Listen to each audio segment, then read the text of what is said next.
Uvira. Nous avons eu des manifestations contre la MONUSCO à Uvira. Et suite à cette manifestation, il y a un câble du courant électrique de la SNEL qui a lâché et qui a électrocuté 4 manifestants. Je voudrais aussi souligner qu'une enquête va être rapidement ouverte. J'ai donné instruction aux autorités sur place pour que les responsabilités soient dégagées.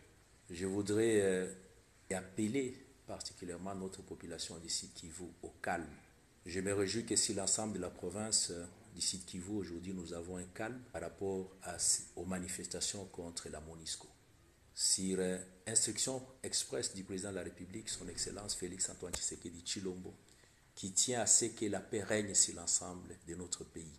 Les forces de sécurité ont été donc instruites pour maintenir l'ordre et la paix. C'est ce qui est le cas sur l'ensemble de la province. Mais malheureusement, la situation d'Uvira nous endeuille aujourd'hui.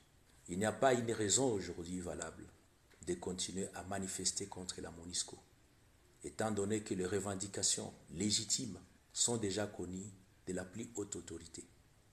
Et le dialogue avec la MONUSCO, qui est un partenaire du gouvernement congolais, est en cours. Donc la MONUSCO est dans un processus de transition. Et ce processus doit se faire d'une façon ordonnée, dans le calme, pas dans des manifestations de violence, pendant que nous avons le priorité dans notre pays et dans la province du Sud Kivu. Je voudrais aussi souligner et surtout rallier la communication du gouvernement national, qu'il n'y a pas une raison politicienne ou de manipulation ou de quoi que ce soit pour pousser les gens aux violences.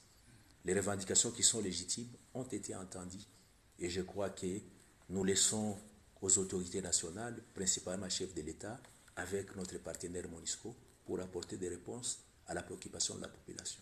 Ce qui est important, la collaboration doit continuer avec la MONUSCO pour le retour de la paix effective dans notre pays, particulièrement à l'Est, et pour les sites qui